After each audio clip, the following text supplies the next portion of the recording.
I haven't got my system fixed up yet, so I can't put your handsome bearded face on here with me. Okay.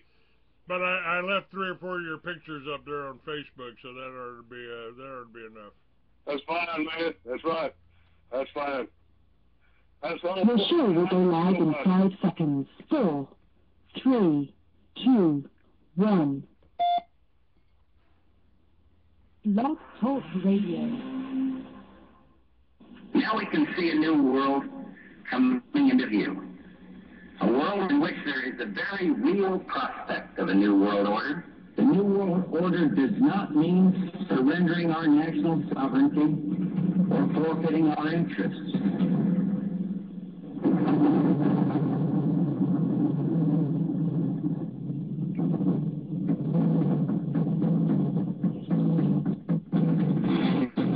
He took an oath to defend the Constitution of the United States of America. By some, he's been called controversial.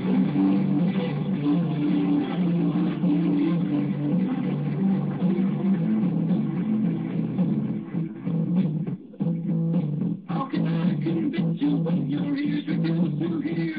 You're trying your heart away from me each time that I draw near. Your eyes refuse to meet with mine, they blank away in fear.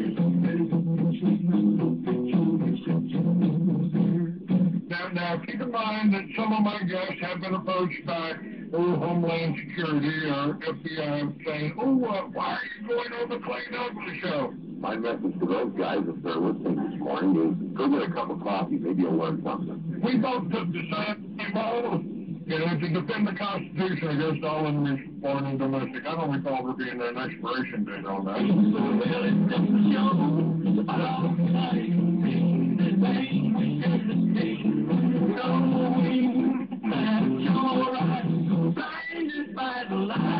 He is the free American, Clay Douglas.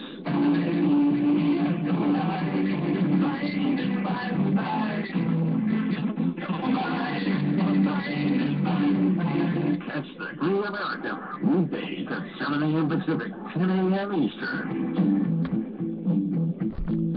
Every time I think about the damage that's been done, the anger rests inside me till I'm almost overcome.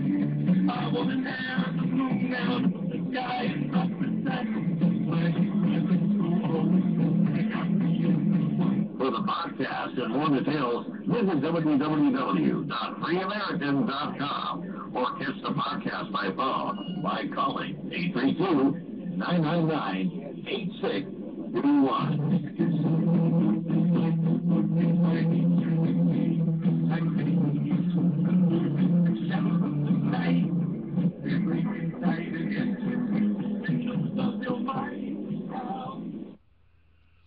All right. Good morning, ladies and gentlemen. Welcome to another edition of the Free American.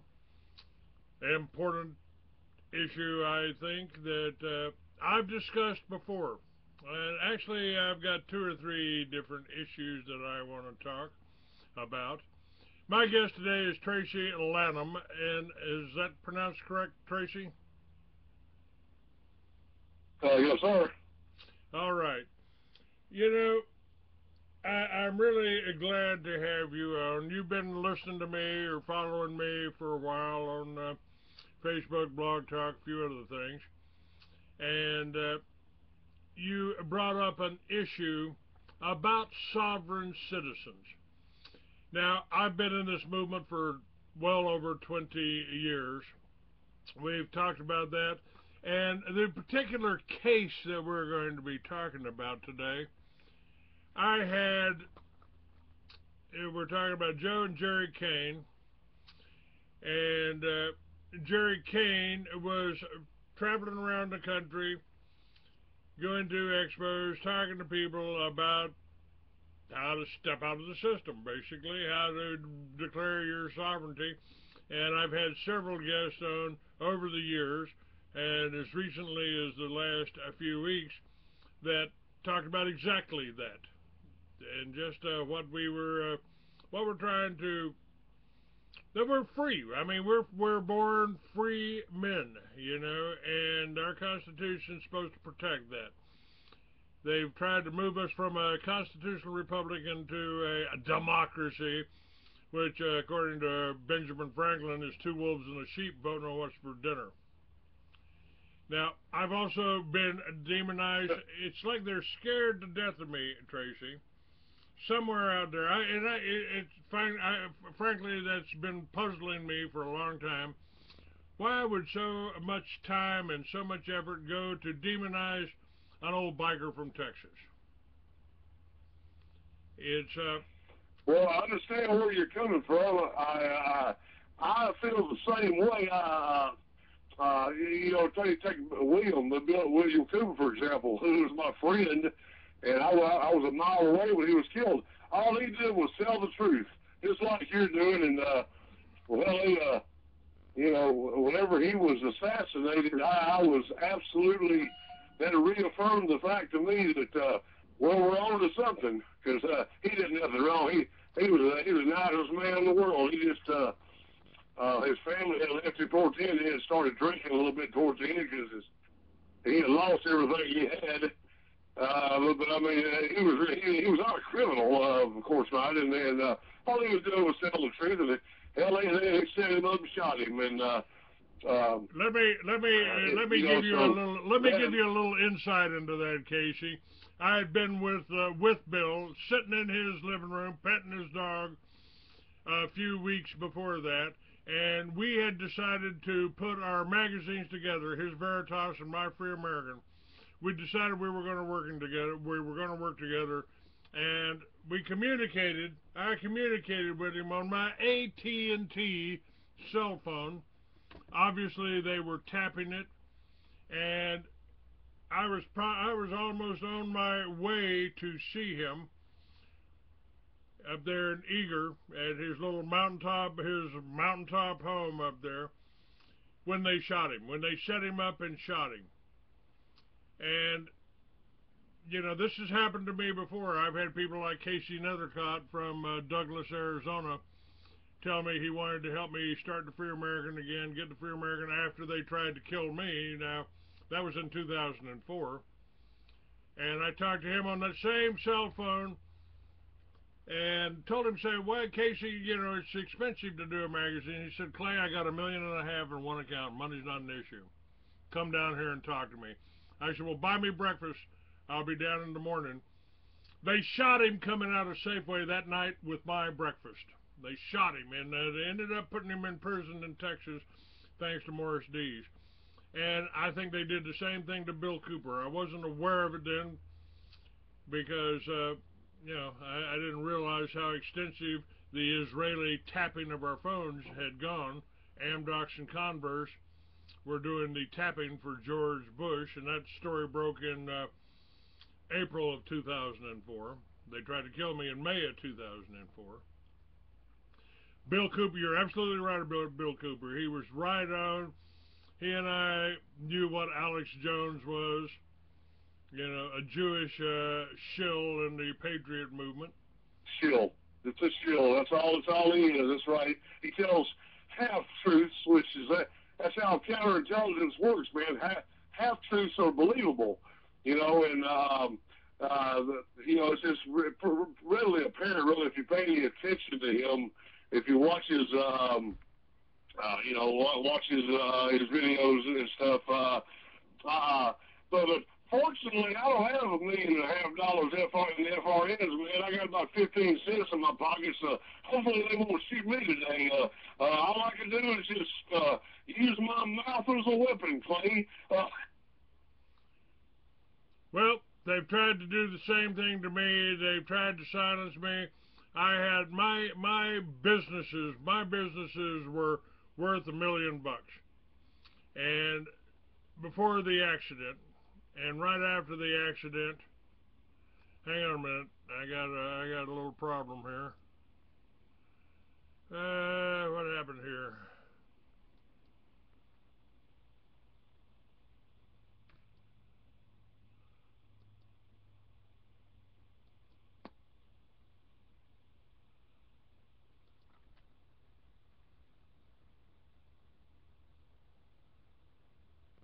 Welcome to Blog Talk Radio. Please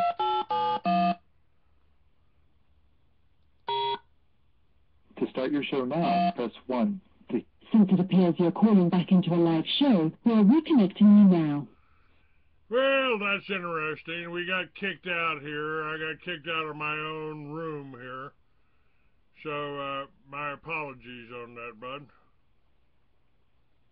Are you there? Oops, nope. Lost him too. They kicked him out. Hang on, we'll bring him back up again. Do you hear me? I don't. Dropped, man. I guess I don't know what happened. We both got kicked off. I got disconnected from Blog Talk Radio. You got disconnected. They don't like me talking about Bill. They don't like me talking about. They don't like me talking about a lot of the things that we're going to be talking about, and just talking about Jerry and Joe Kane. I did the story on Jerry and Joe Kane. I had Jerry's wife, Donna Kane, on my show, and we talked about this exact issue well over a year ago, right after they were shot. And I've got links up there on a number of things, on a number of my websites and all that. I've got links to the whole story about Jerry and Joe Kane. And since they're already trying to mess with us here, I know that they may interrupt us again here because they don't want us talking about this. These guys were shot well, in I've got two West. cell phones, man. I've got two cell phones, Clay. That charges up. They cut us. I'll keep on calling back. Okay. Now, what happened is Jerry and Joe Kane were shot, and they accused them of shooting some police officers. One of them was the police chief's son, Paudette's son, and it never happened. The original reports the APBs put out were that there were the killers were Hispanic. There were 3 killers. The Canes were white. There was just Jerry and Joe. The killers were all dark complected. Jerry was medium complected. Joe was light complected. The killer's vehicle was a white Dodge Caravan with an orange roof. The Canes had a white Plymouth Voyager with a white roof. The eyewitnesses said that the killers were armed with automatic weapons. The Canes only carried a long rifle and a revolver with them on long trips. The police panicked after decades of West Memphis, the Arkansas Police Department being under the spotlight and scrutiny for horrible racism and brutal policing, murdering unarmed people and killing children, not to mention the West Memphis 3 debacle and shambles. They knew they wouldn't survive. Well, let me interrupt you for a second. Something that you may not know. I was raised in West Memphis. I know Gary Kitchell. When he was a young detective, he used to hassle me all the time. I could have been set up like those kids in the West Memphis 3. I grew up and played football in West Memphis High School, so I know about the corruption in the West Memphis Police Department. It's been going on for decades. They said they make false stops and then seize people's cash, even if they're not guilty and not found with any drugs. Go ahead. I just wanted to interject that. All right. Well, since you're from West Memphis, and this you're my guest today, this is your story. I've already covered this once last year, or right after it happened.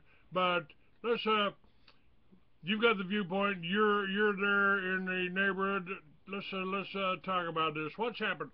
Now I've got a link of you talking to the I believe it's city council or something like that. You're becoming politically active. It's a city council. Now, I live in Cassville, Missouri now, which is up in Ozarks. It's 350 miles from West Memphis. But I was raised in West Memphis in the 70s as a teenager. So the corruption was going on then. It always has. West Memphis has been known as a hotbed of police corruption. They've been investigated by the FBI, and they see, like I say, they make they seize people's money, even and say that they don't return it. It happens all the time there, man. It's very available information on the internet. You can find out about those things. But I live up in the Ozarks now, way away from West Memphis. Okay. It's a good place to be from. Yeah. Yeah, kind of the way I felt about Texas for the last 45 years, and now I'm back here. But I appreciate well, I this. feel like West Memphis.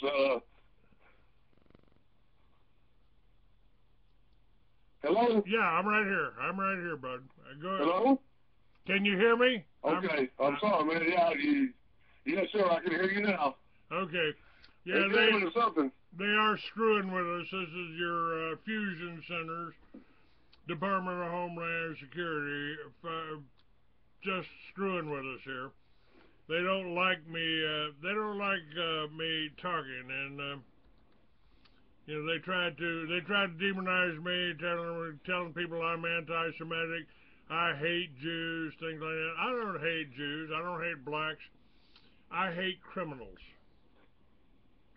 And our police department, brother, you're anti-Zionist. From what I've read, you're not anti-Jewish. You're anti-Zionist, and that's just the New World Order and imperialism, the Zionists, in my opinion.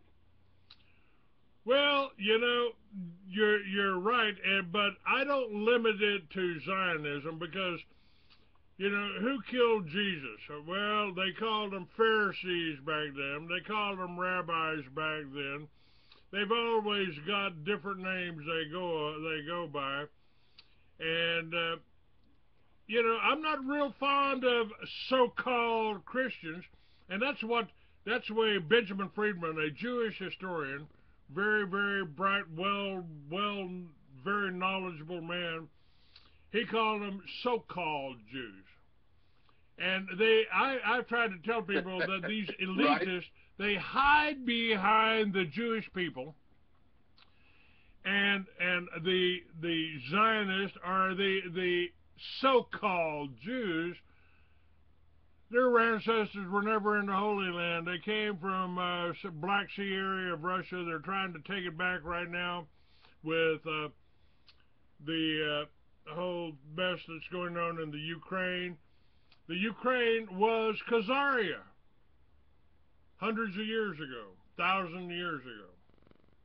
Yes. It was Khazaria. And 90% of the so-called Jews are descended from the Khazarians, not the Hebrews, not the Israelites. You and I are Israelites. Our families crossed the Caucasus Mountains, became called Caucasians. Some of us turned right and went to Germany or Russia. Some turned left and went to Germany and England and Ireland and Scotland. You know, so we've got a heritage. And we did exactly what God told us to do. We went out and populated the world, in my opinion. What's happening now? Speaking of Scotland, I hope they vote to secede from the United Kingdom today. But go ahead. Yeah, that's right. That's right. That's happening right now. What we're talking about, this whole battle of the New World Order, is actually going on all over the world, because they don't call it the New World Order for nothing, just like they don't call television programming for nothing. It's mind control. They tell you what to think, and, you know, people want to call me anti-Semitic. Oh, he hates Jews. Well, let me just share something with you. There is a war going on right now in Israel, in Palestine. I'm sorry. This is Israel's genocidal war on Palestine without end. It's long-standing Israeli policy. Palestinians aren't wanted. Israel considers them subhuman. And I just had featured on my show a few days ago, last week, an Israeli IDF soldier that became a refusnik. He refused to attack the Palestinians anymore. And he said, "You're next. You Americans are next. They're going to come after you."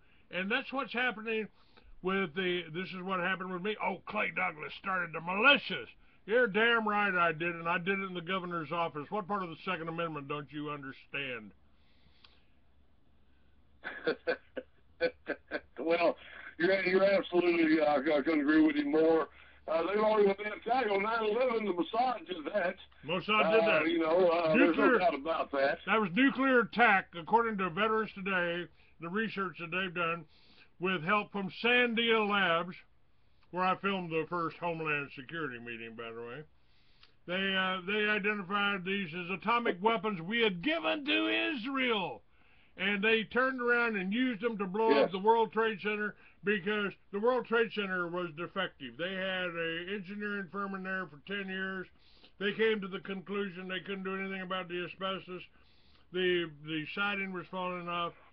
They had to bring the buildings down, so they planted the explosives in it, leased it to Larry Silverstein. Larry Silverstein insured it. I referred to it as an exaggerated case of Jewish lightning, and they tried to kill me over that. Well, I'm glad they didn't succeed. Now, let me make a point there. You were talking about the words, or the phrase anti-Semitic and programming, and those key words are very important. I know you know this. I want your listeners to pay attention to this. Sovereignty. Those are labels, man. I don't follow. I don't do all the. I haven't played out of the system at all. But I can think anything I want to think. But they'll say militia. That's another key word they use to demonize people. These words are repeated over and over again. You hear democracy. This is a democracy over and over and over again, like on Meet the Press or on the news or whatever. This is not a democracy. A democracy is mob rule. And I just want to make that point. Those key words, and when you said television programming, that's absolutely right. They're programming in turn the damn things off. Everybody, turn the TVs off, man. All right, when I started the militias, the first thing I did, I told everybody in the militia, I took them up to the NRA range, just in northern New Mexico, trained them, and I told them, I said, the best thing you can do right now is go home, take your gun out, clean it, load it, and shoot the TV. You'll be a hell of a lot better off. That's right, man.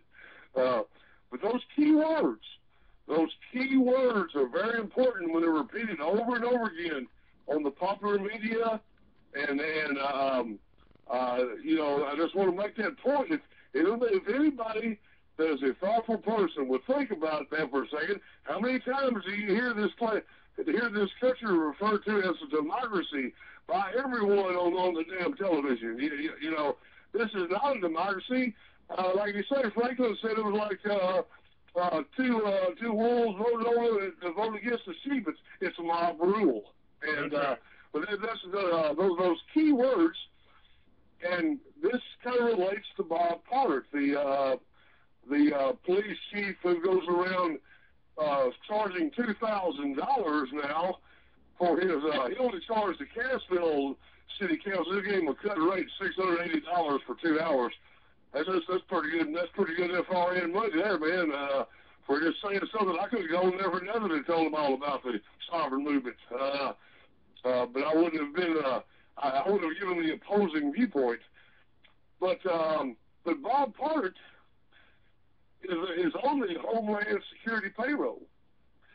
He meets with Eric Holder. He has met with Eric Holder. And you look at the videos, the dash cam videos of the alleged killings in West Memphis. They're on wearechange.org, by the way. You can go to wearechange.org and watch the dash cam videos. And just type in West Memphis killings or Jerry Kane or Pollard or whatever, and you can tell they've been doctored. They weren't even doctored professionally. And anyway, I kind of digress there, but I want to get back to Pollard because he goes around charging. He's on the Homeland Security payroll. He meets with Eric Holder, which would this county that I live in is 98% Republican. Okay, I vote Libertarian most of the time if I vote, but if these people that live here were to actually think about it, they're sovereigns too, but they just call themselves Republicans. Well, it's like using the militia. Well, Clay started the militia. The militia is every able-bodied male in America from the ages of 18 to 45, and actually there ain't no age limit. You know, I mean, so when they're trying to demonize, when they're trying to demonize me for being the militia, they are trying to demonize the American people, and that's why when I mentioned the IDF soldiers saying they're coming after you next, we, the American people, the American Christians, we're the next Palestinians. We're the next Palestinians. Well, I agree with that totally. And you know, the way that they're doing America, and I know you know this, they're using the Fabian method. You know, very incremental steps. You know, the family unit's been destroyed because you know the mother can't stay home and raise the kids anymore. You gotta have two incomes, man. You gotta pay that big mortgage and get that nice car because you're watching television. That's what it tells you to do. And but we're being destroyed incrementally. It's the Fabian method, and they use the Hegelian dialectic, of course. You know, create a problem and it creates a solution. And it's in you know, in Bill's book, The Old Pale Horse. Man, everything he predicted, he has been correct in the perfect timeline. Like, you know, if anybody's ever read that book, if they haven't, I would suggest you get it because it's a timeline to what is going to be happening. I'm afraid pretty soon, if it hadn't already happened. Well, it's not going to be like a big bang, man. It's going to be real slow, and all of a sudden there we are, we're captured. You know, I look at things a little differently than most people. I mean, I wrote science fiction 45 years ago that turned out to not be science fiction at all. It's happening today. It's happening right now. And I think it's quite possible that we've been in Armageddon for the last 100 years. The press just didn't tell us that. Tracy, I right. mean, in the last century, we were free. There's nobody more enslaved than the man that falsely believes himself to be free. Some wise man. You're absolutely correct. And when you're not aware, and you think you're thinking the exact opposite, that's the perfect counterintelligence method. Again, it's a half-truth. It's a half-truth.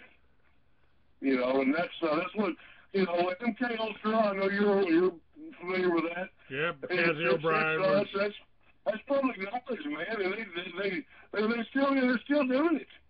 In fact, they turned it up. They turned it up several notches, man. Well, and the intelligence of the American people has been diluted down, and the pieces of the pie have been cut into smaller slices, and here we are now in 2014, and it's already happened, like you said. It's 1871. After 1871, 14th Amendment, it's already happened. It's well, you know, Tracy, it has never been easy. No point in time in history has it ever been easy to be free. If you read the Bible is a story about tyranny. It's a story. I mean, it's been adapted. It's been changed in numerous ways. But it's about tyranny. It's about people trying to rule other people. And Jesus really tried to set us free. He didn't form a church. That's why I'm not a big fan of so-called Judeo-Christianity. I think you might as well call yourself a satanic Christian. A satanic Christian would get right. you. It's all about control and power. That's what that is. That's right. And there's the story. That's the story of the Christian and the Muslims. And the Jews sit back and manipulate us and want us to fight against each other. Divide and conquer. Well, let's get back to Jerry and Joe Kane. Well, you know, that's analogous to the civil rights movement. The poor whites and the poor blacks were taught to hate each other, and what was going on was the rich people were screwing all of us. I mean, that's a good analogy there, I think. I think a lot of people are getting hip to that now. But, yeah, divide and conquer. That's exactly right.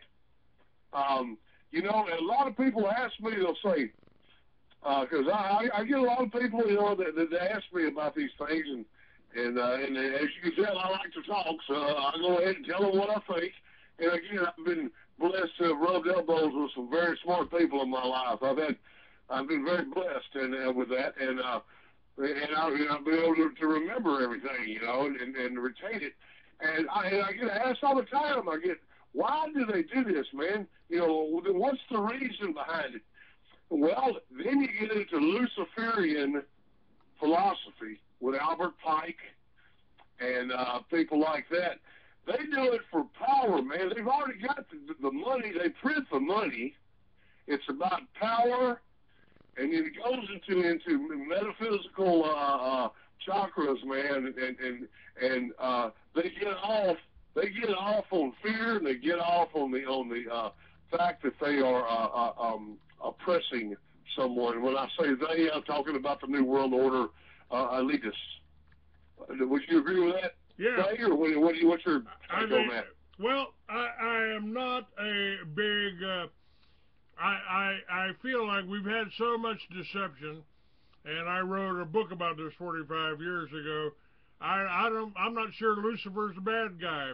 I think maybe the God of the Jews, the Yahweh God of the Jews, was really the demon, was really Satan. And I think Lucifer might have stood up against him and opposed him, and his attempt to enslave the people of the earth after the flood, and calling Lucifer Satan, or equating Lucifer with Satan, I'm not sure is the truth. I'm not sure that's the truth. But anybody that's trying to... That's an interesting take on it. But you do believe in good versus evil. See, again, Lucifer that's a keyword. That's a demonization, quote unquote. So, but I mean, I think you'll agree it's good versus evil. And I do believe that when I say Luciferian, that's what I mean.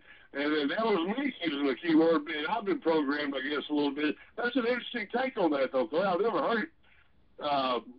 Actually, I have heard it put like that, but not quite like you said it. But that's very possible. Who knows, man? Anybody that claims they really know is lying, because nobody really knows. Well, you know.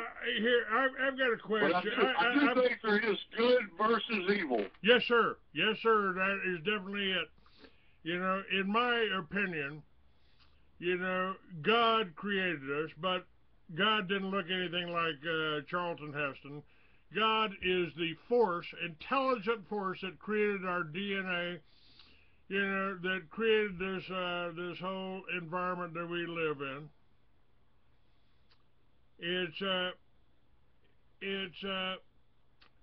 And we're put into this body. Frankly, I think if God's omniscient and omnipotent, I think he's the only one of his kind in our part of the universe. I think he's bored to tears.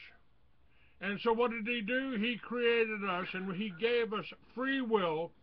So we've got the choice. We can make the choice. Do we want to be good, or do we want to be evil?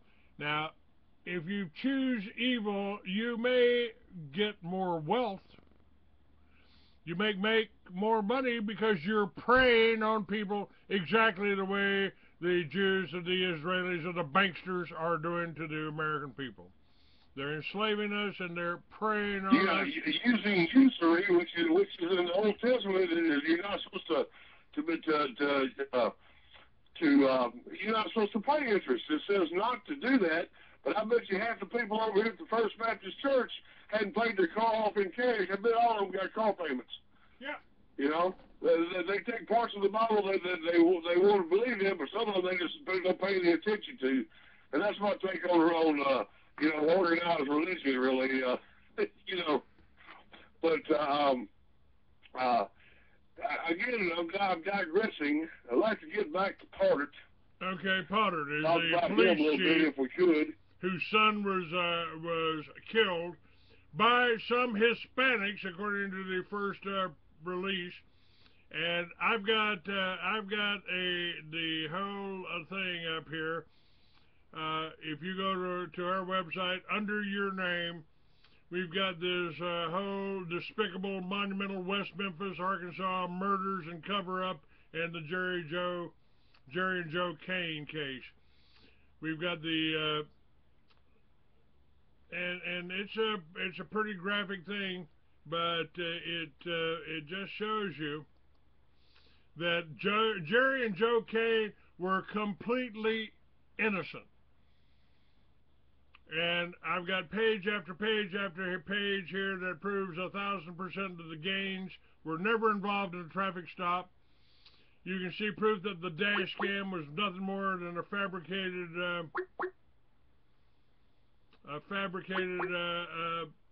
video. Now, hang on a second. I'm going to take a call here. I'm going to see who this is calling. Hello, Okay. Hello, 480. You're calling in the middle of the Free American Show. What can I do for you?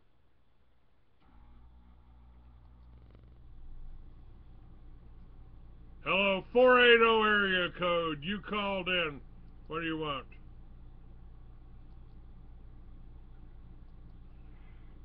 That's over in Mesa, Arizona, I think. 480, if I remember right. What's that? I think it's over about Mesa, Arizona. I used to live there. I think it's the 480 area code. It is, but anyway, they hung up, so we don't need to deal with that. I'll get back to them later. We've got fact after fact after fact on this PowerPoint display. You can see the range of spent shell casings. You'll see that the officers were killed in a strategic strike configuration, which took at least 3 shooters to accomplish. You'll see the facts that the homicidal police and complicit media tried to withhold from the public for the last 15 months. And the 2 officers... Well, you know, absolutely. The dash cam videos were obviously doctored. They were doctored poorly. The ones I've seen where it was readily apparent that they were doctored, because they had the corpse laying one way, and then all of a sudden it was laying the other way with the torso cut off. It was the weirdest thing I've ever seen, man. And I mean, it was a poorly doctored. You know, that the West Memphis Police Department can't even do that right.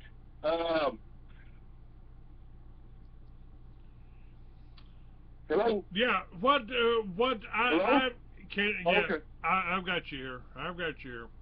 Now Okay. Jerry Kane was talking about sovereignty and how one can become sovereign and reclaim their sovereignty.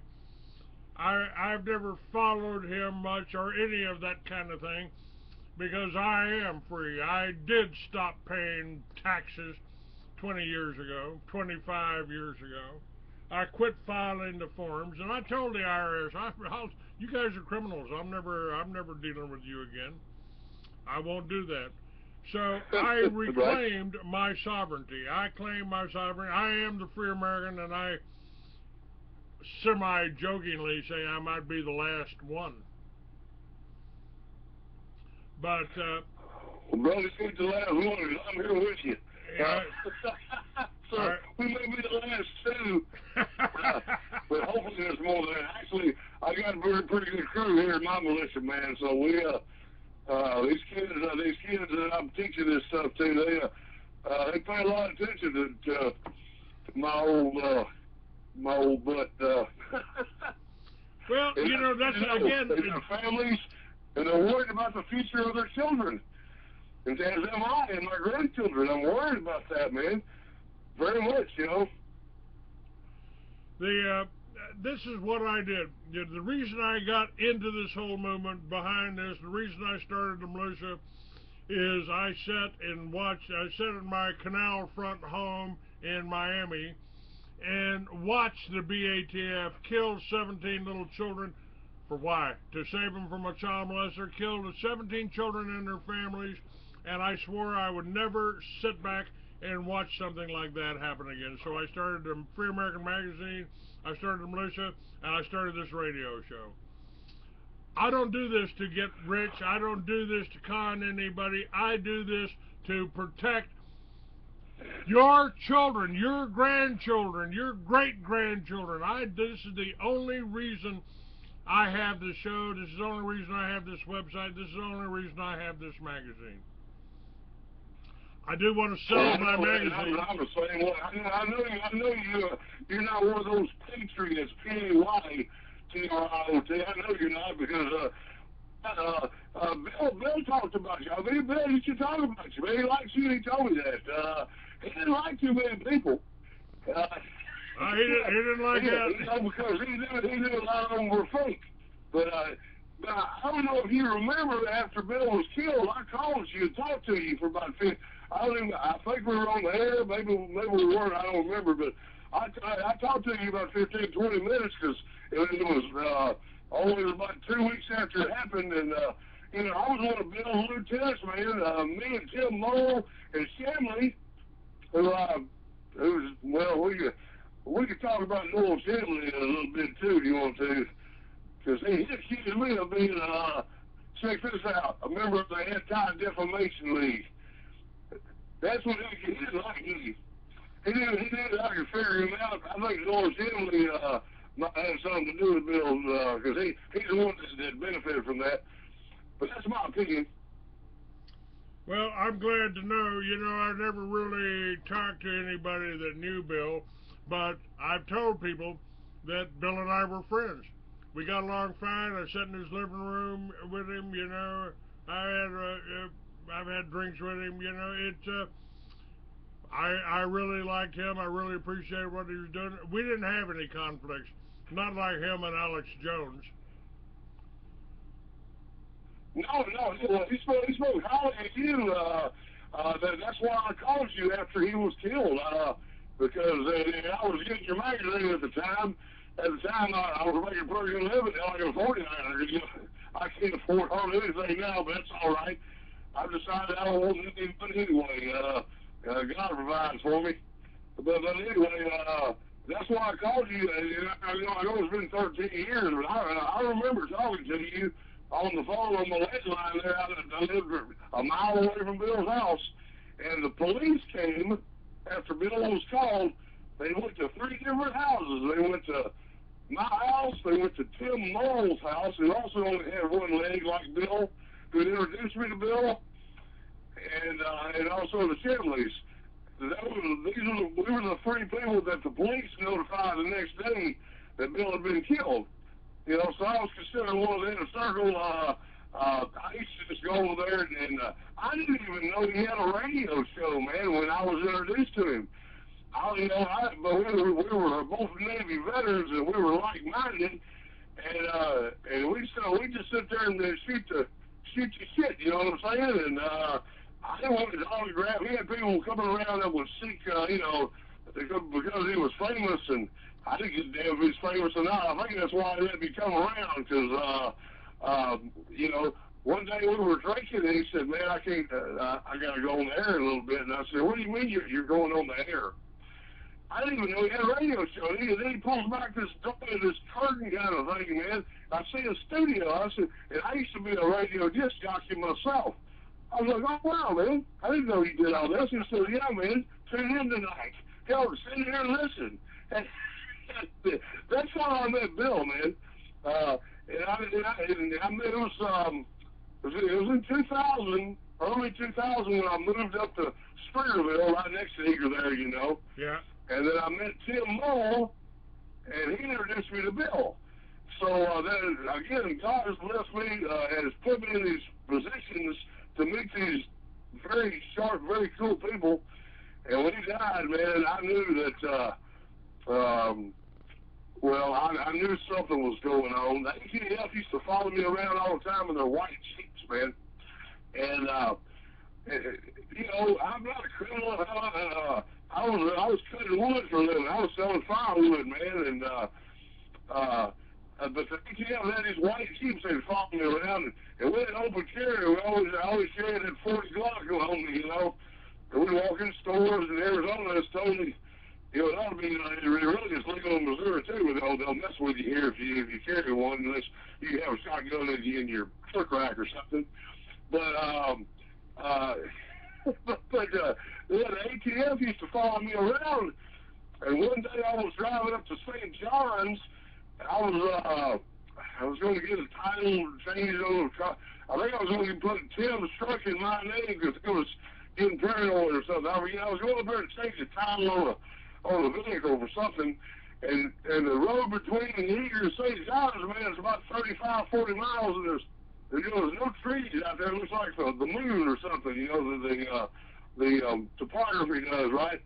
And I saw this guy following me, and finally I just pulled over, man. And he pulled in behind me, and I walked by him and said, "What do you mean? You know what are you doing following me around, man?" And he said, "Well, I've been given orders to do so." I said, "Why?" And he gave me the orders, and he wouldn't tell me. I said, "You better tell you got him ass friend, leave me alone." And they quit following me after that. But that's the story about Bill. How they did this because and of course we have freedom of association in America, man. We weren't plotting anything, but just telling the truth. They quit following me after that, or at least I didn't notice them. They may have changed color vehicles, but they were so obvious. Those white Jeeps that they were using, man. But anyway, I kind of backtracked there. Sorry. That's all right. That's all right. That's a good little story, though. All right, what about Jerry and Joe Kane? I mean, what did they accomplish with this? Other than the only thing I can see, they killed somebody that was pretty active and getting well known, and they got to pull a new term up to demonize activists, and that's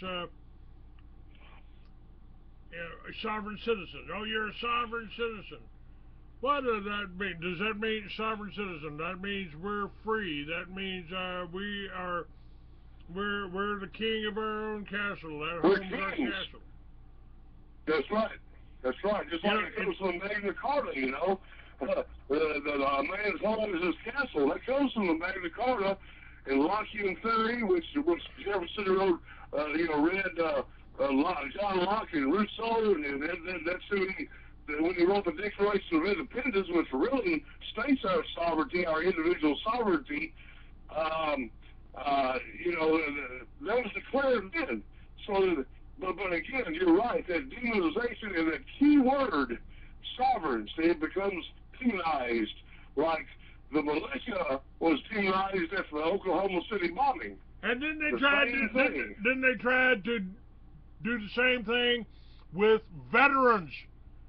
I mean, come on, our whole society, we've honored our veterans.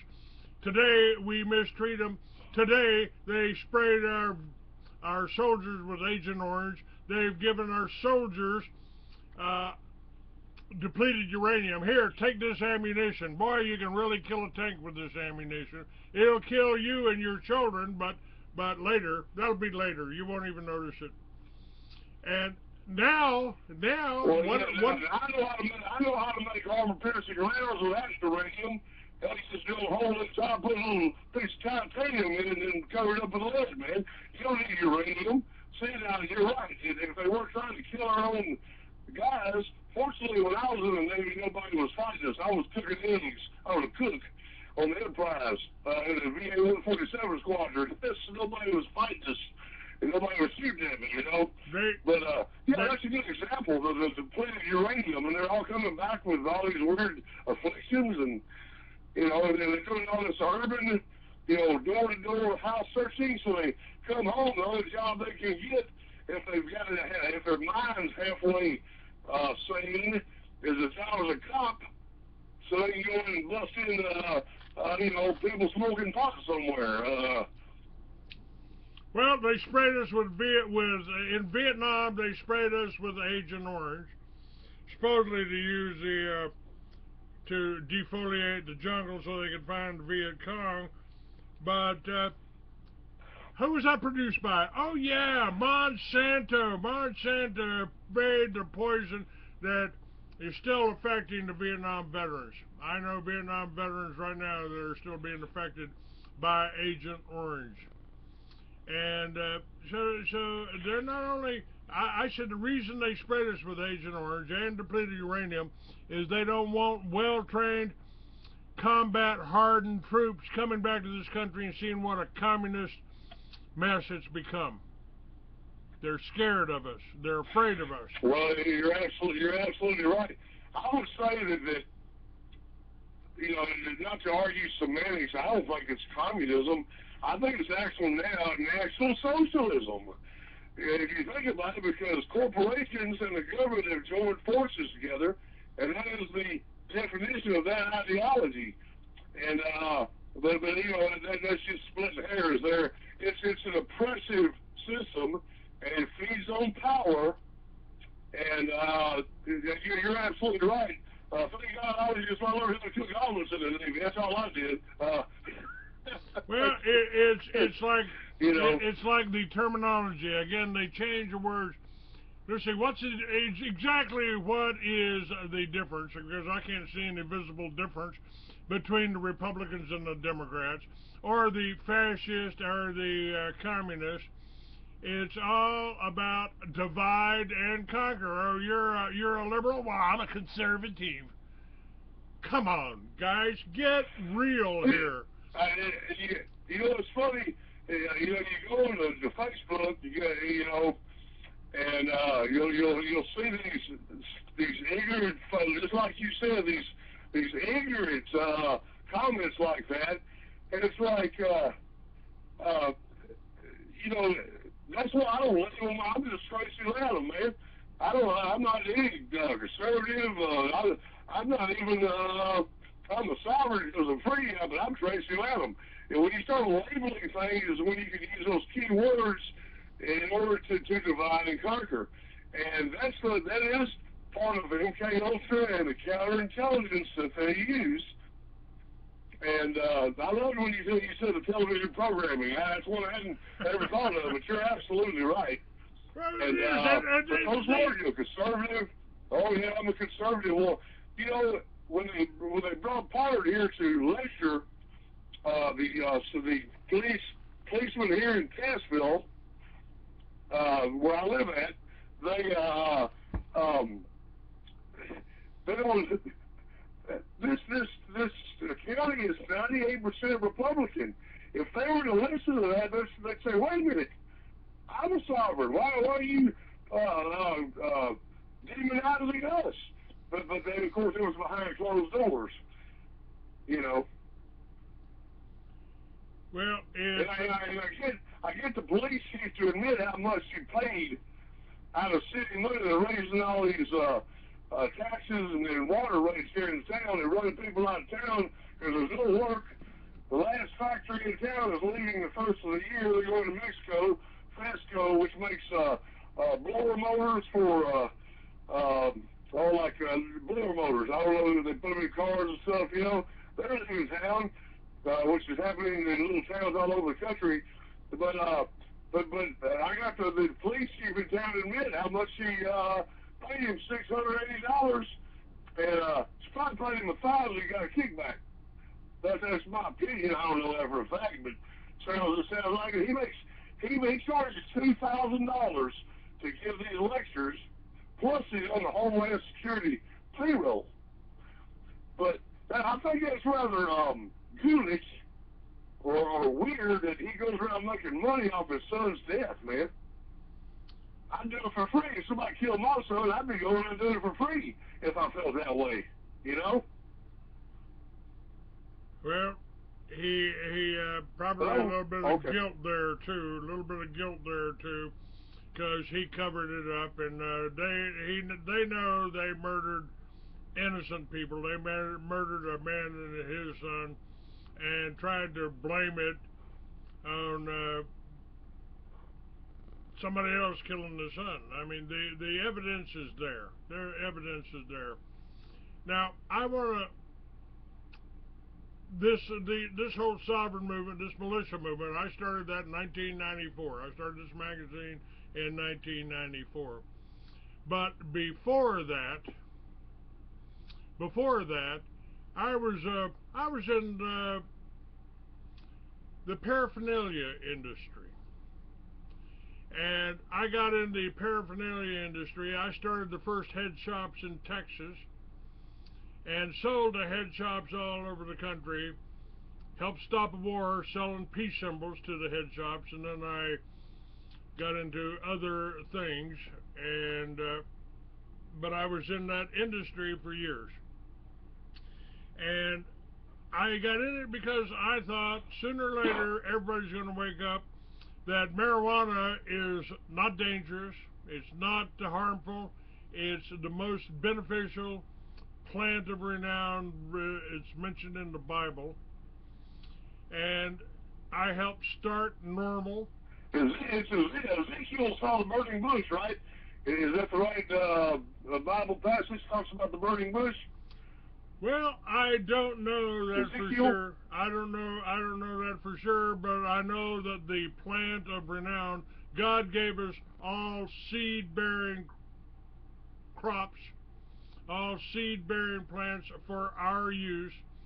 And my friend Jack Hara, who happened to be Jewish, Jack Hara was Jewish.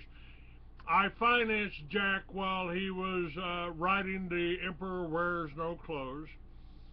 At the same time, I helped Keith Stroop promote NORML with my magazines and my writings.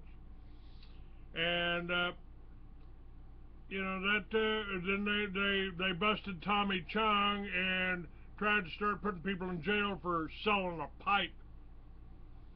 What are you going to smoke out of that pipe? You know. And you mentioned something. You mentioned something that I. When I read about that, I couldn't believe it. I was all man, just because he's got his face on it. You know, tell some people you smoke weed in it, you smoke tobacco in it. You know.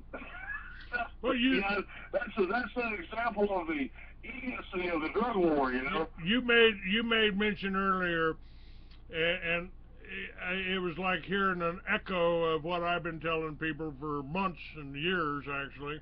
If a man with a badge can walk up to you and say, "What's that in your pocket, son?" "Whoa, is that marijuana? Whoa, is that cocaine? Whoa, you're going to go to jail. You're going to work for IBM for the next couple of years for 25 cents an hour." You live in a police state. That's right. And Ayn Rand had it absolutely right. And see, then we get playing into the difference between, you know, constitutional law and admiralty law, you know, maritime law. We're under maritime law. That's why you have the gold fringe flag in the courtrooms. It's a flag of war. Anything that's not one of the 7 common law crimes that steal from the Magna Carta are not really crimes. Of course, it's wrong to murder someone, and of course it's wrong to rape someone. Of course it's wrong to steal. You know, of course it's wrong to kidnap someone. And, yeah, it's wrong to commit treason like all of our congressmen and senators and so-called representatives are doing right now. Those are There's a couple more. I can't believe. There's 7 common law crimes. Other than that, they are all statutory laws. They are the statutory is the only way you can have a statute is to be under admiralty or maritime law. And we're under admiralty law right now. If you walk into the courtroom and you don't know how to handle these guys, I'm not talking about a criminal getting away with a real crime now. I'm talking about having some plastic pocket or whatever, like you're talking about, which is a fictionless crime. Now they put over for no seatbelt on, what's going to be next? Hair's too long?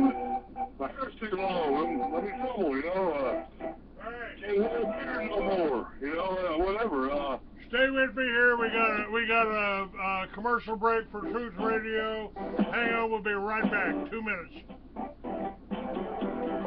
Okay, guys.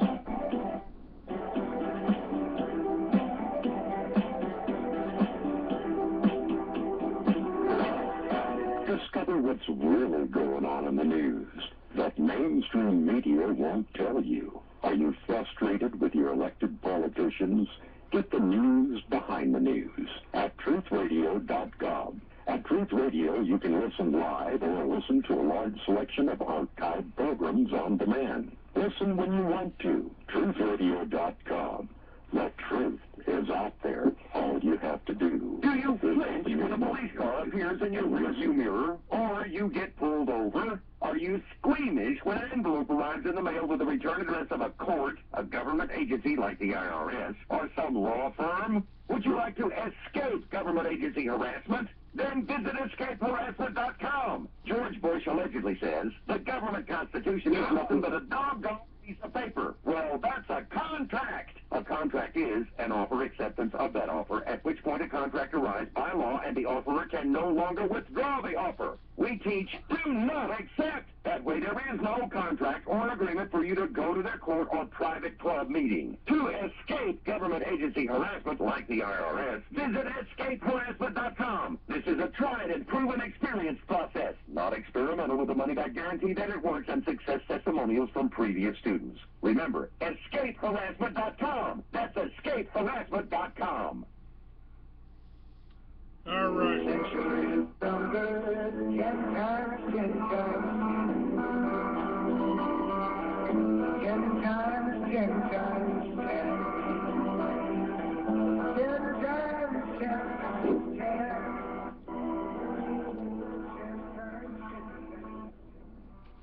Now, I know my guest is Tracy Lannum, and I know that some of you out there go, oh, there it is, Clay's talking about marijuana again, talking about legalizing marijuana. It's,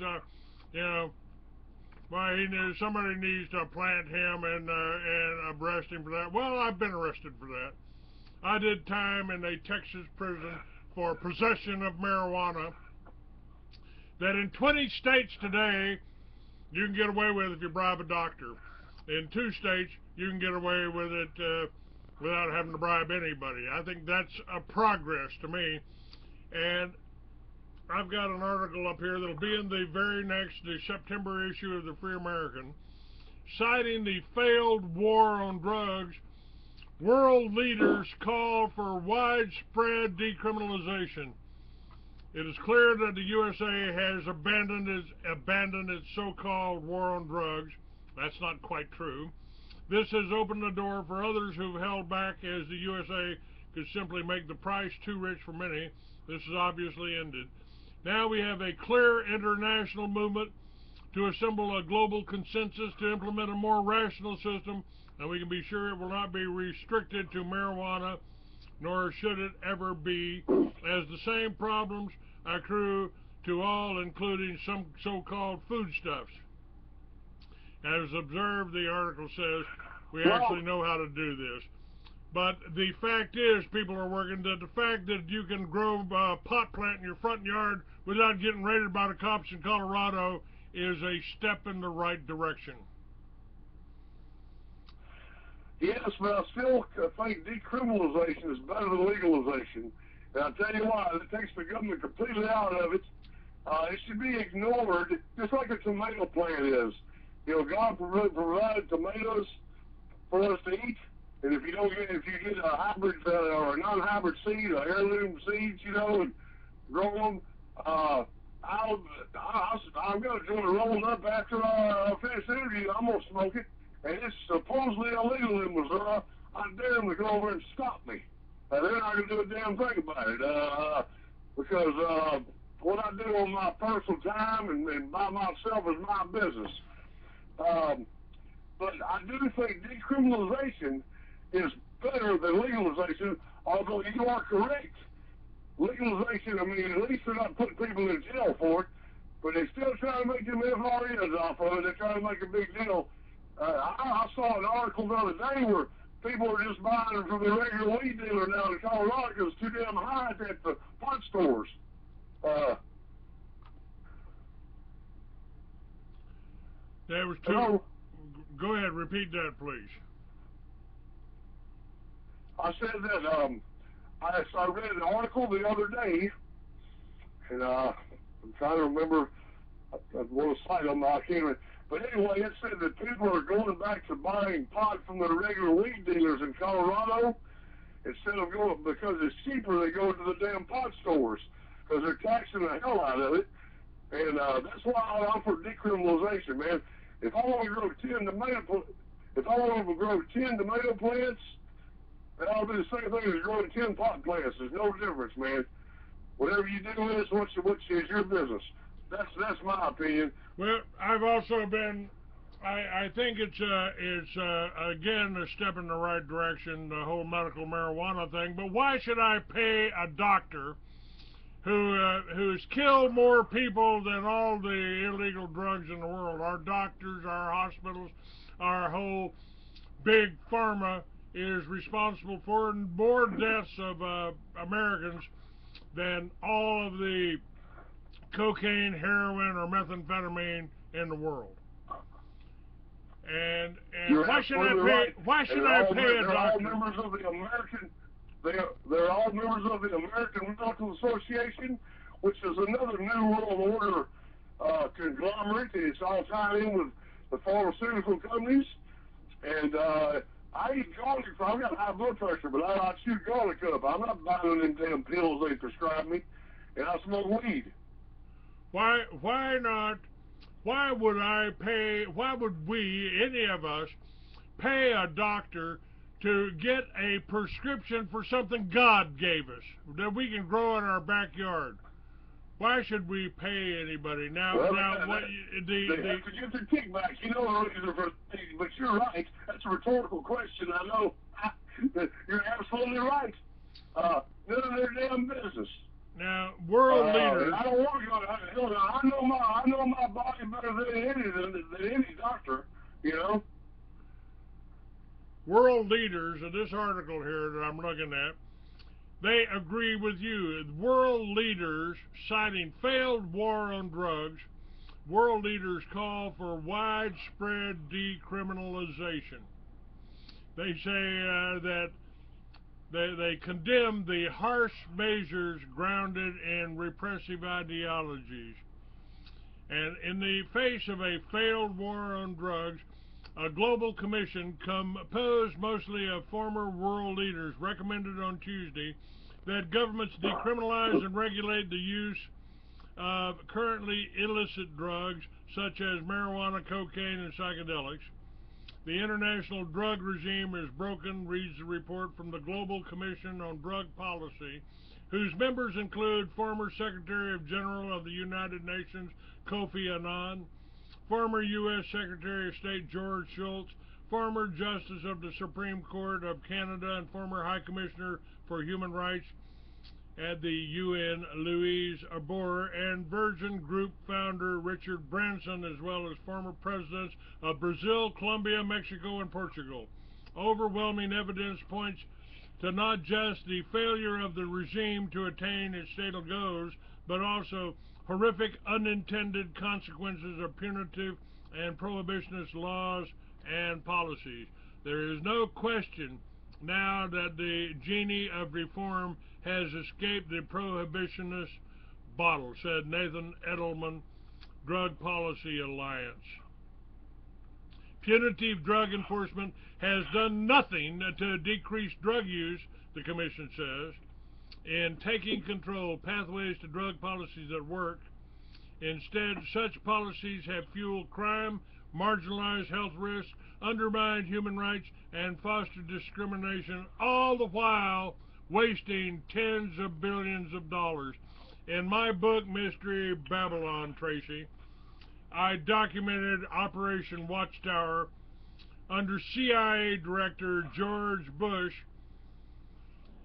They said they used the special forces and a friend of mine, William Tyree, to build radio towers in Colombia that were used to guide 100 planes into, over 100 planes, into Albrook Air Force Base in Panama, where they were met by the CIA and Mossad, where they were thrown up by another gentleman I had the privilege of meeting by the name of Barry Seal, and Barry flew the drugs from Panama to a little place called Mena, Arkansas, where they were protected by... Mena, Arkansas. I know exactly where that's at, and I also know about the boy that got his head cut off by the railroad tracks because he witnessed it. I know you're familiar with that story. Yep. I don't know, I can't remember where I heard that from, but you know, the Clintons and the Bushes and the Obamas, they're all in the same club. Everybody has got to realize that by now. Whenever Ron Paul, I was a big Ron Paul supporter. I can't stand Rand Paul, his son. He's a sellout. Hell, he's a CFO member. He was kissing the wailing wall, which is all they all have to do is kiss their ass to be the president. Excuse my language. But whenever Ron Paul didn't get the nomination, I knew there was another clue that this is all a bunch of BS, man. Why would they put up Romney, who is just like Obama? He just got a different skin color. They're both elitists, you know? Well, I went through the 1996 election, and if we had fair elections, Pat Buchanan would have been president, and Alan Keyes would have been our first black vice president. Because Bob Dole... That would have been a fantastic ticket there. Yep. And Bob Dole didn't get any votes in any of the caucuses before the election.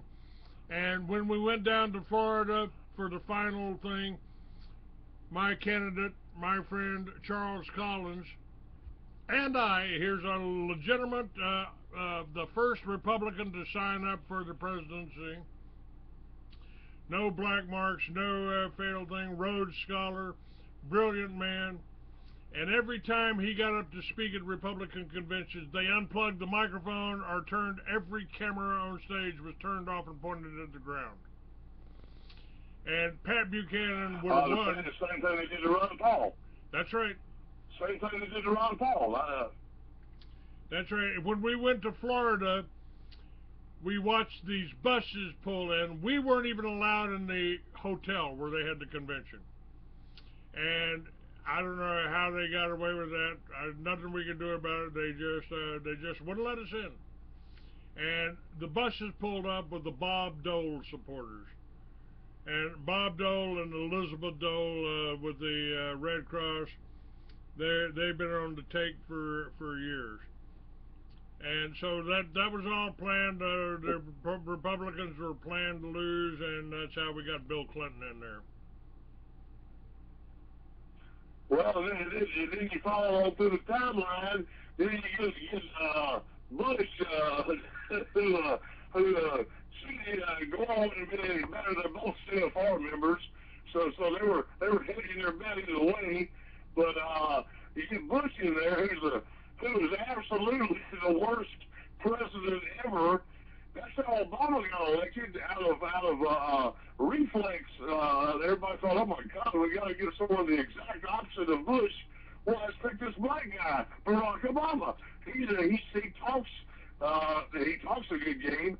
He's doing the same thing as Bush. They're all the same club, and I think it's interesting. I think it'll be Rand Paul and Hillary. This time, I think it's already been preordained, man. Well, if Hillary gets in there, to me, that is pure sickness. I mean, she's the one that tried to do this whole global, Obamacare beforehand. And, we've... Well, they love her. You remember back during the Clinton presidency, when Bill was president, she was running the show anyway. He's not a dumbass or anything, but she was running the show. I'm not even sure they're really together. There's rumors about that too. Who knows? Who cares really? But everybody, I had a lot of money at that time. I was making a killing, man. I was building houses. I was working 7 days a week. Things were going real good then. People are thinking, will subconsciously think, well, I remember when Bill Clinton was president, I did really well. And that was preordained too, man. That was the setup, That's my opinion on that. But subconsciously, they'll remember, man, in the 90s, I did really good. Well, let's get Hillary in there, And that's what that's my opinion about it, man. What do you think about that? I think the whole election process is so well controlled and so skewed that you can only vote for somebody you know about, and they're not going to tell you about the Ron Pauls. They're not going to tell you about the Gary Johnsons, who was a libertarian candidate for president and my governor in New Mexico when I started the militia in his office. They're not going to tell you about him. So you can't. My friend David Kosh on here wants to run on the platform. Wants to run for president on the platform of hemp and hydrogen in 2014. More power to you, David. That's absolutely right. If we grew hemp in this country, which was our #1 cash crop at the beginning of the century, at the turn of this 21st century, it was our #1 cash crop. George Washington said sow it everywhere. Thomas Jefferson grew it. If we grew hemp here... The Constitution was printed on hemp paper. That's right. The Constitution was printed on hemp paper. And our flags were made out of hemp paper. Our blue jeans were made out of hemp, for God's sakes. Levi's were made out of hemp. Rockefeller had a lot to do with that, with the outlawing of hemp. Rockefeller, I know you know about Prescott Bush being one of Rockefeller's employees. Yep. And he broke off and made friends with the Bin Ladens over there in Iraq in the right after World War I. And that's when that's how the Bushes got into the oil game, because they screwed on Rockefeller. They just kind of broke off into separate units. But the Bush family. Again, we're kind of going all over the board here. I'm sorry about that. This is kind of the way I am. Are you talking about the sheriff? You're talking about the sheriff? I'm not sure if the name. I've said I'm not sure if the name is Bush or Sheriff. SCHREFF or CRG1F maybe. Well, I've heard that too. Yes, but the Bin Ladens and Prescott, the grandfather, of the last, tell me it was in the last Bush, the Bin Ladens and the Bush and Prescott were friends right after World War I. Bin Laden had a construction contract in Houston after 9/11. That's right. So, and this is all documented, and it's real. It's not a conspiracy. There's another key phrase that they demonize: conspiracy theorists. Things are becoming conspiracy facts now. And, you know, when the general public is waking up, which they are, it's too late. But the average person is already starting to say, hey, wait a minute, man, because they can't make it anymore. They're starting to realize that, I can barely make a living. They're starting to look at these different things back when everybody was fat and happy back in the 70s and, even the 80s and 90s, for example. People, if they're in their own comfort zone and they're doing fine for themselves, they don't think about what's really going on. But now things are squeezed down so tight, and again, this is my opinion, but they're squeezed so tight economically that the average man is looking around and saying, man, something's got to be wrong here. Because this sure ain't the country. This ain't the country I grew up in. And, I grew up on a farm, man. I watched men shake hands, and they never signed any kind of contracts. They shook hands, and their word was good. And that's how I was raised. And that's the kind of freedom that I remember as a child. And, of course, you don't even have any family farms anymore. They'll all be taken over by corporations. Well, that's one of the things that I'm talking about. One of my websites here. One of my websites is libertyvillages.com, and I've said that anytime a communist regime takes over a country, they go after the farmers first because they don't want you being able to feed yourself. And we're talking about the self-sufficient family farms, which, by the way, folks, is the basis of every civilization. The self-sufficient family farm. They go after the farmers first. They go after the intelligentsia next. That's any of us that are smart enough to know what they're doing. And third, they go after the veterans and the law enforcement that might still be loyal to the old regime. And that I'm sorry, I'm kind of musically inclined here, so hold on just a moment. There's $200 billion for Iraq, but they tell us we can't afford after-school programs for our children. $200 billion in Iraq, but they tell us we can't afford health care for our veterans. $200 billion for Iraq, but they tell us we can't afford to keep the 100,000 police officers we put on the street.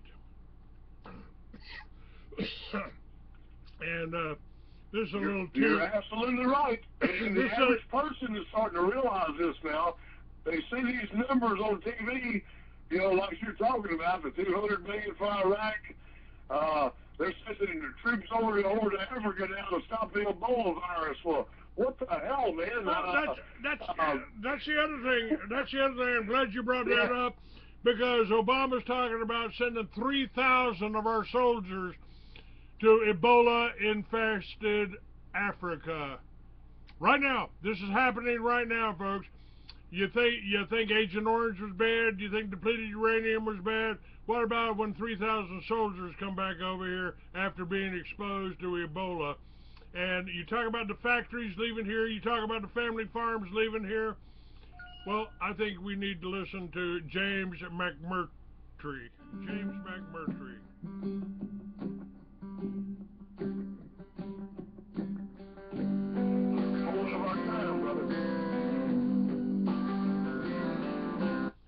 Let's see, he's got a picture here. It says, I know 3 trades, I speak 3 languages, fought for 3 years, have 3 children, and no work for 3 months. But I only want 1 job. There's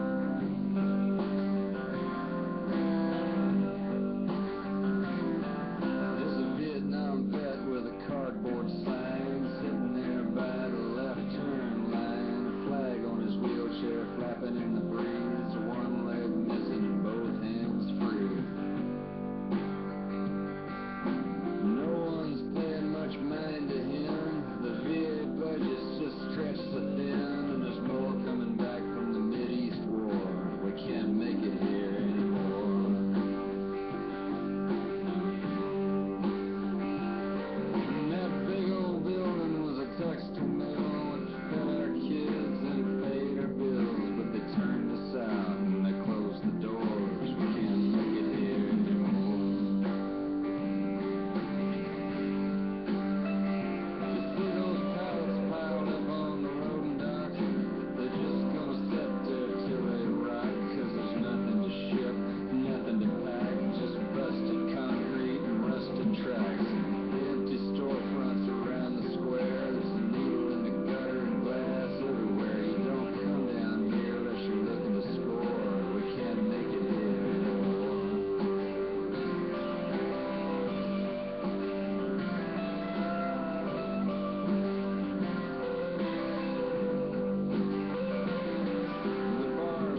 that's enough of that.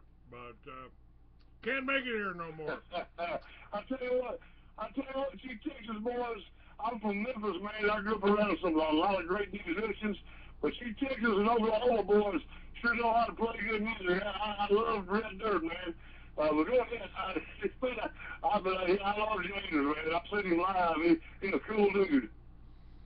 Yeah, I go to sleep listening to McMurtry and Waylon and Willie and David Allen Coe. As a matter of fact, I've interviewed most of them. Hank Williams Jr. I've interviewed. David Allen Coe I've interviewed. Been backstage with Willie.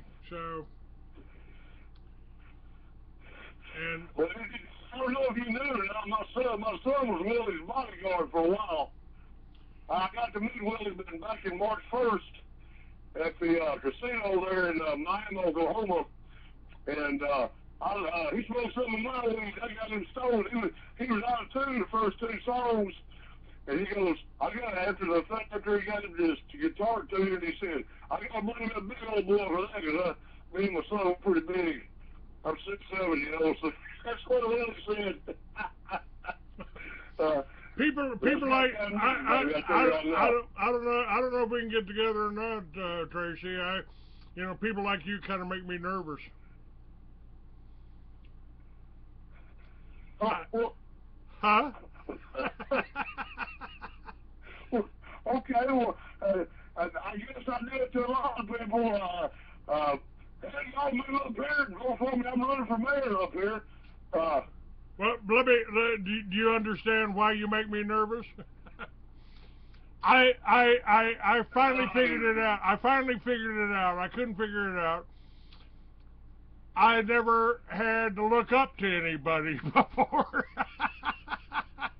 You're 6'7". I got my neck doesn't bend that way. My eyes don't go that way.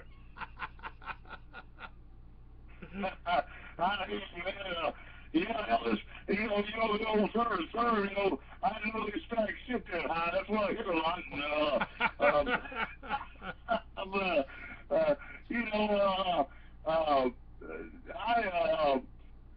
My size doesn't intimidate people, but I learned a long time ago. It's much more impressive. I was a professional boxer for a while. Played college football. But it's much more impressive to outthink them. I use my mind, and I use that college football scholarship to get my degree from Middle State, and it's much more impressive to outthink them, because that really freaks them out. I'm supposed to be able to whoop them as big as I am, and I'm still relatively healthy for 54 years old. I'm very blessed. God has given, I am so blessed. I foraged for food, man. I quit eating meat about a year ago, and my cholesterol was 105. They took it here not too long ago. So if they could find my heart, I ain't never gonna have a heart attack. I told them I ain't got a damn heart one time, but I got them laughing. But I just tell it like it is, baby.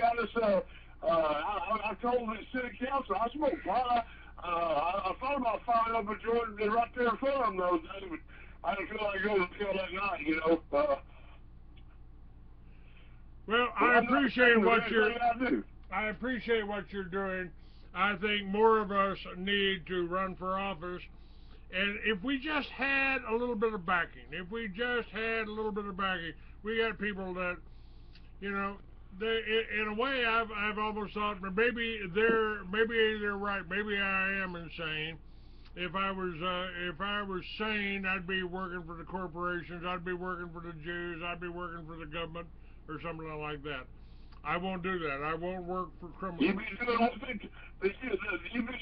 they tell you. It's like your Rage Against the Machine. They say, if you all do what you tell them, that's what I know. I like it, baby, too, man. I'm 54, and if they was in concert today, I'd go and I'd be in the mosh pit with them, you know what I'm saying? See, the point is, I care, and you care, Clay. a lot of people that go into their comfort zones and they have their little whatever addiction or pleasure that they can escape to, booze or even I ain't talking marijuana ain't a drug. I ain't talking about pot. I'm talking about some people get all wrapped up and shoot dope and or they're into porn or whatever weirdo thing that they can escape to. Or they got them a good cushy job somewhere, so they don't care. They don't care. I care. And I will go, I will always care. And I will always speak out. And I think that's what you mean when you say that when you're talking about if we had some backing, we care. A lot of people don't. Well, what do you think about that? And that's my opinion. I think a lot of people are afraid. I just want to keep my head down. I just want to stay below the radar. I don't want to call attention to myself. Well, I don't give a shit. I mean, I will call attention to myself, and I will tell you the truth. I don't lie, and I don't steal. That's the thing when you talk about how big I am, right? My size, people already pay attention to me anyway. I mean, that may have something to do with the way I think about things because when I walk in the room, they already notice me. So hell, I might as well go ahead and just speak my mind because I sure can't blend in. And I never really wanted to, but that may have something to do with it. I thought about that before. Hell, they all notice me anyway, and I might as well just go ahead and let them really notice me. You know what I'm saying? Yeah. And that's really what an American is. In my opinion, that's what a real American is, man. You're not afraid of anything. I'm not afraid of I'm not afraid of death. I'm not afraid of they're not going to enslave me. I don't pay heed to them. I've died two or three times, and there ain't nothing to be afraid of, guys. I mean, nobody gets out of this world alive, and there's something on the other side there that we go back to. I think we go back to where we came from, and we came from God.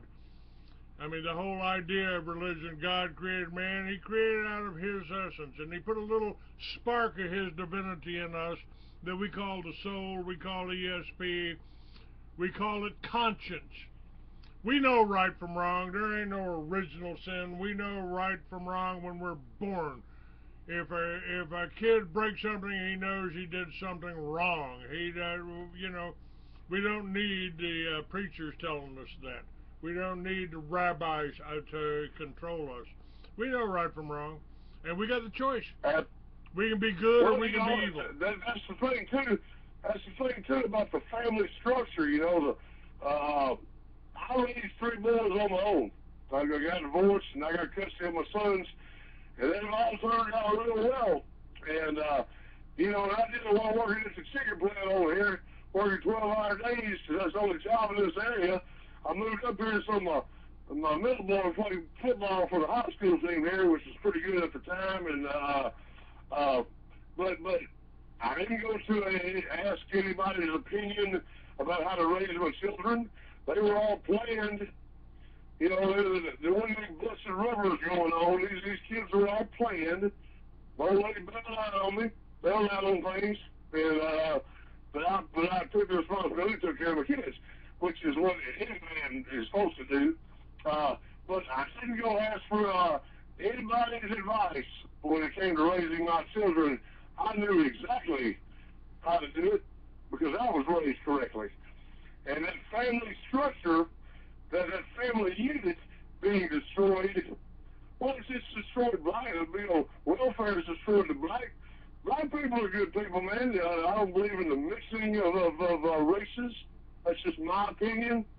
But their culture is cool, man. They're nice. They're good people. They have good,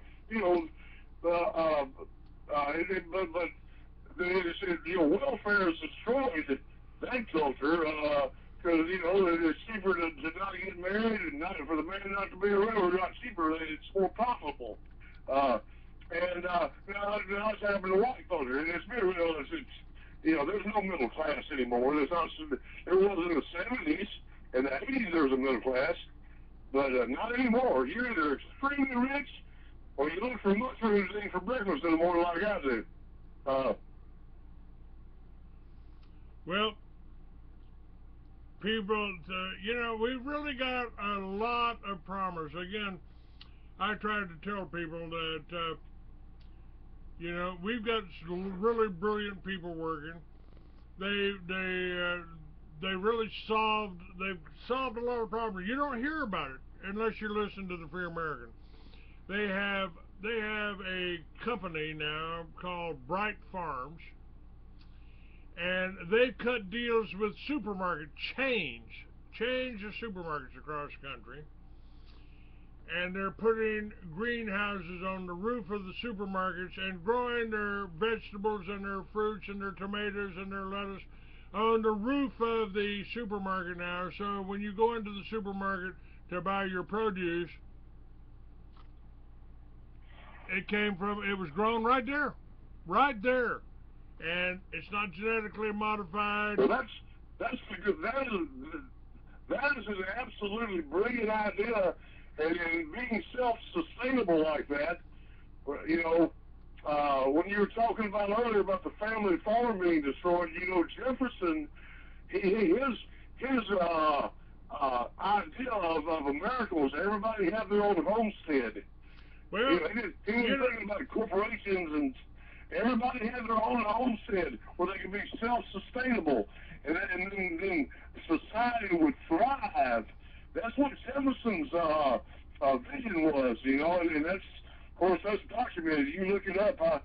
Thomas Jefferson, of course, is a big hero of mine, man. He was a genius, to say the least. Mine too. One of the few.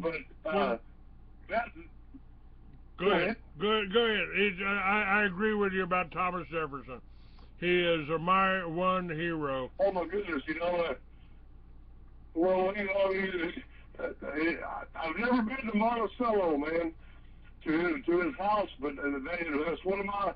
Before I die, I want to go to Monticello, man. All the stuff he invented, the clock and there's all kinds of stuff. And Monticello is still working today, you know, and. You know, he's the one that wrote the Declaration of Independence. He read John Locke all the time, you know, John Locke and Rousseau. And that's where he gets his idea of the sovereign. When we get back there we go back in the circle to the sovereign. We're all sovereigns. God gave us this right.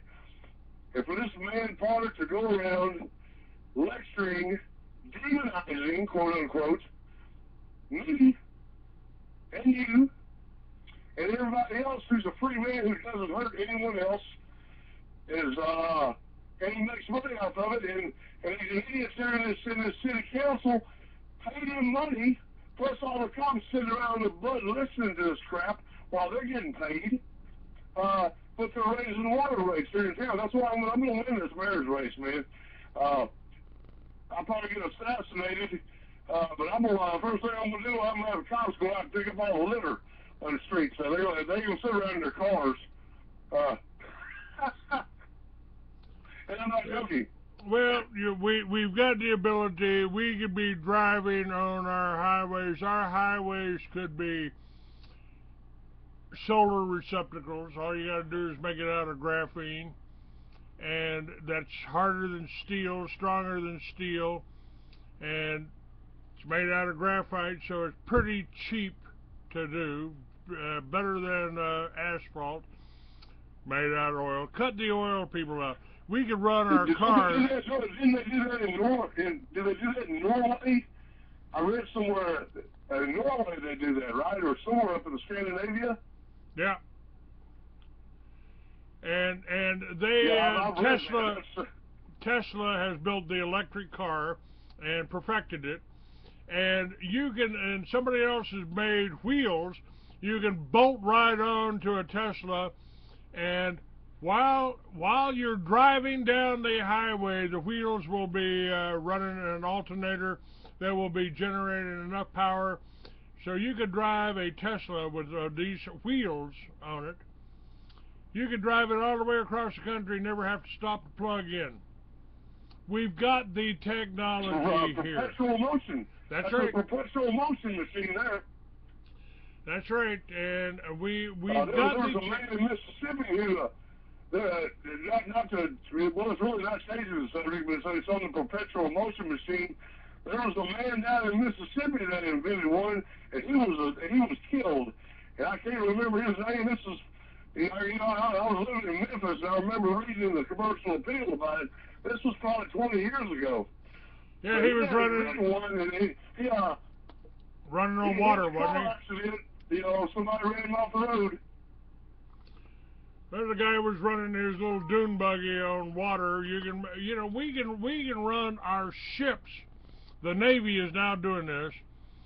They've converted these destroyers, these ships, to run off the water they float on. The water they float on contains more power than all of the oil on the planet. All we got to do is separate the hydrogen from the oxygen. Not a hard thing to do. Right. We've really got the technology. We've got the knowledge. We've accumulated this knowledge over the last 100 years. And 100 years ago, they had a lot of the technology that we got today. We're just rediscovering what Tesla knew. Nikola Tesla, they named it Tesla after him, he was censored and we would not have free electricity right now. We would have it. I'm standing right here in front of a smart meter, by the way. I'm over here walking on another part of the property. It's not where I live at, but I'm looking at a smart meter right now. And but we would have free electricity if Nikola Tesla had his had been able to get his information out. That's right. We would have. We would have had it. I mean, it's all the technologies here. Tesla technologies here. Magnetics are another thing. We can build a magnetic generator pretty easily, and it can sit there in your garage and power your power. But I talked to people. I went to the Tesla convention in Albuquerque, and I said, "How come nobody has a magnetic motor here, a magnetic generator? How come I know that people know how to build them." And they said, "We can't. The government will come in and confiscate it. The government will come in." I've talked to Paul Pantone. Wow, man. Wow, man. That's an unbelievable statement. I believe you. I mean, but isn't that something? The government will come in and confiscate it. Well, what in the hell are we doing not fighting back then? Yeah. Jesus, I believe you. I believe that's true. I have no doubt about it. But it's just, when I say it's incredulous, when I say unbelievable, it's like, my God, and we're letting this happen? I had a father-in-law. His name was Sheriff Babcock. He was a big guy like you and I, and wasn't afraid of nothing, and he could build anything. I mean, he could lift my trailer up and weld it and fix this and fix that. Could do anything. And I was talking to him one time, and he said, a few years back, right here in Wyndon, Arizona, I built a Pogue carburetor for my truck. I was getting 60 miles to the gallon. I was building one for my neighbor, who happened to be a future father-in-law by the name of Colonel Loy Conrad. And Sheriff was building a carburetor for him, too. And two guys in black suits showed up. Said, "Hi, Mr. Babcock. Listen, we need you to take that carburetor off of your truck there and destroy the one in there you're building for your neighbor." He said, "Yeah, what if I don't?" They said, "We'll kill you." And he said, I believed him, and so I took it off my truck. And Loy Conrad, by the way, Colonel Loy Conrad was the Marine colonel that escorted the surviving alien from Roswell to Truman's office. And after he came out to see me one time there in Bingham, New Mexico, and called me up a week later. He said, "Boy, you're a popular guy." I said, "What do you mean, Lloyd?" I had invited him to be on my radio show, and he said, No, I want to live. No, I'm not going to talk about that." And he called me up, and he said, "You're a popular guy." I said, "What do you mean, Lloyd?" He said, "Man, two guys in black suits showed up, wanted to know why I was talking to Clay Douglas." I said, "What did you tell him?" He said, "I told him you were my son-in-law. I had to talk to you." Well, I like to say, the whole guy was Bill, and they followed me. And I like to say, I don't care if it pop me today. I don't give a damn. I'm going to speak to anybody I want to. I'm going to do anything I want to because I don't hurt anyone else. But I understand how they, sometimes they say, "Oh, harm your children," or well, yeah, that's just pretty dirty. It's dirty, man. It's a dirty game that they're playing, and anybody that's willing to resort to that type of evil is, they're evil. I don't know any other way to put it. But I've heard other, like I say, I was talking about the guy in Mississippi with the perpetual motion machine, and I don't remember his name. That's been quite a while back. I'll look up in the archives of the Commercial Appeal. I'll find the story and email it to you. But I mean, that's just another example. I'm sure there are others that we never hear about, and here we are people struggling to make it. Like I say, I was fortunate enough, and you were, to have lived in some of the America. We didn't have everything that we should have had even when we were young, but at least I was able to make it for a while. But these kids coming up now, man, their pessimism. I see. I've got my kids are in their teens and early 20s, and I got a daughter's 33, and they're all dark. Their way of thinking is dark and pessimistic. Whereas when I was growing up, I was optimistic, man. I just, and nobody ever gave me that particular, nobody said, "Well, everything's going to be good, Tracy." But I just had that feeling, that vibe. I remember watching the moon landing. I don't know if that was real or not. But that was about the only argument me and Bill ever had. He insisted that it wasn't real. In my worldview, I could not put that out of my mind. I remember watching that moon landing. I was 9 years old. I could see that right now, and I thought, wow, that's just cool, man. Or whatever a 9-year-old thinks that means that. You know what I mean? Well, I have a little different take on that. I think the reason the UFOs are so top secret, and where you got the men in black protecting them, covering for them, is they don't want you to know that we could have lunch on the moon and be back in time for dinner without using a drop of gasoline in these UFOs. And, that's, I believe we got moon bases. I believe we've been to Mars. I believe there's stargates out there that can take us across the universe in a split second. I believe all of that's real. They just don't want you to know about it because they want to keep you afraid. They want to keep you enslaved. They've really refined the art of slavery today to the point that the slaves don't know they're slaves. I'm not a slave. I can go get my pickup and go get a beer or watch. Yeah, you can do that. You can certainly do that. Yeah. But it's called economic slavery. You're absolutely right. It's called economic slavery, folks, and if you're tied to that copper umbilical cord that you call a telephone line or a power line, if you're tied to that, you are a slave. If you can put solar on your roof and a windmill on your, Oh, we can't do that. The neighborhood association won't let us. Well, you're a slave then. You're a slave to that friggin' light switch. And when you turn that light switch on, you're a slave.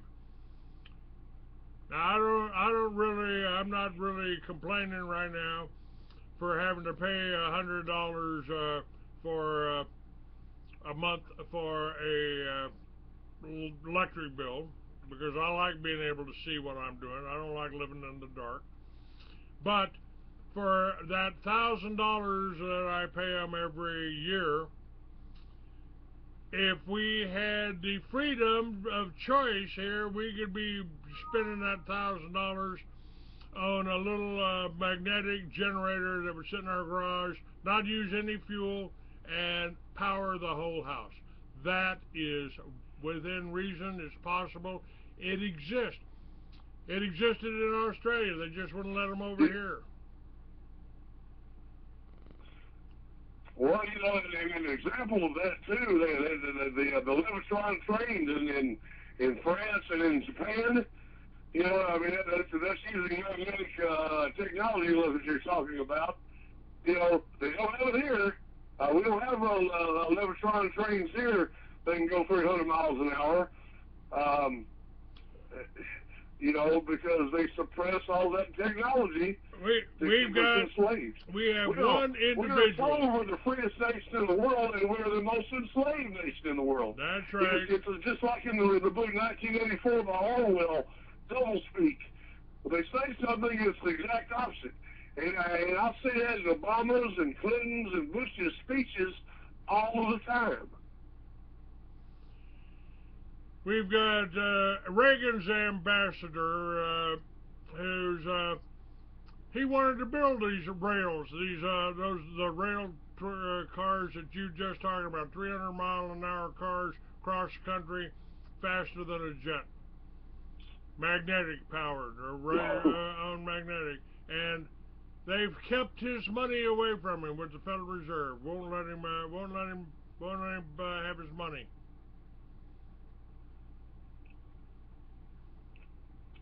Well, I believe that.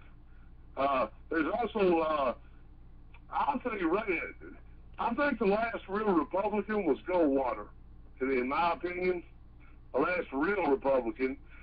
But I think Reagan was going to try to buck the New World Order, and that's why they shot him. That's what now this is speculation. I have no proof, or no one is really, you know, that's my guess. But what do you think about that? Well, Reagan had the right idea, but they compromised him when they put Bush, the CIA director, the one that was responsible for all the drug running into this country. When they put him in as his vice president, we lost already. And they forced him to do that. Gosh, I can't remember where I read this at, but he wanted another running mate. He didn't want Bush. You know, Bush was an Eastern elitist. You know, and Reagan was, you know, he's an actor, but he's Western. You know, he's a different culture. He wasn't one of those Eastern establishment types like the Bushes were. He didn't like Bush. I know that. He wanted him as a running mate. But they made him take him. And again, I'm not citing anything because I can't remember where I read this stuff. I am getting a little older, I'm sorry, but I try to cite everything that I say. But I can't remember where I read that from.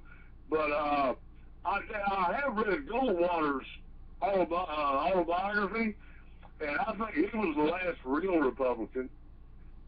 You know, besides Ron Paul. And they did pretty much the same thing to Goldwater. They just marginalized him. And well, they demonized him and said, and LBJ got there and said, oh, we're just going to give everybody some money. You know, and you won't have to work on his farm anymore. My dad hated LBJ because he lost all his farmhands after he was elected. By the way, But, Lee Wanta was yeah, Lee Wanta was Reagan's ambassador. He was he was on my show on July 21st. He's got a few $1 trillion. They won't let him have, or we'd already have this rail project. He would have paid for the rail project. Would have created a lot of jobs and a lot of prosperity. You can read about him at wantarevelations.com. And you know, it's what's his name again, Clay? What's his name again, Clay? Lee Wanta, Leo Wanta, Lee or Leo, either one. It's W-A-N-T-A. Wanta, J-U-A-N-T, J or W? J or W? Which one does it start with? W-A-N-T-A, wantarevelations.com. Okay. He's he closed down he closed down communism. He closed down Russia. He closed down the Soviet Union. Reagan backed him, and he's got a few $1 trillion stashed away. The Federal Reserve keeps it, and they won't let him have it. We're out of time, Tracy. I want to thank you for being on my show. I appreciate it. Let people know about it. It'll be. It was a pleasure, Clay. It was a pleasure. I hope I did all right, man. You did great. You did great. I enjoyed it. I enjoyed it. I enjoyed learning from you. And man, you call me anytime. You call me on anytime. Hell, come visit me. Hell, won't smoke a joint, man. Hey, I love that. I'd love that. And I'm down here. I'm back in my home state of Texas, back where the West begins, just south of Fort Worth. Holler at me anytime. We'll stay in touch and tell people about the show. You did a very important show, and we've got links there to all of the information on Jerry and Joe Kane. Don't want to see their deaths wasted on Potter making money out of it. God bless you and thank you. And folks, make a donation at freeamerican.com. Go to freeamerican.com. All of these shows are linked. Share them with people. Tell people about it. That's the one thing they don't want you to do. They don't want you supporting the Free American. They don't want you talking about it. They don't want people listening to us. God bless you all. Tracy, thank you for being with me. Have a good day, sir. Bye-bye.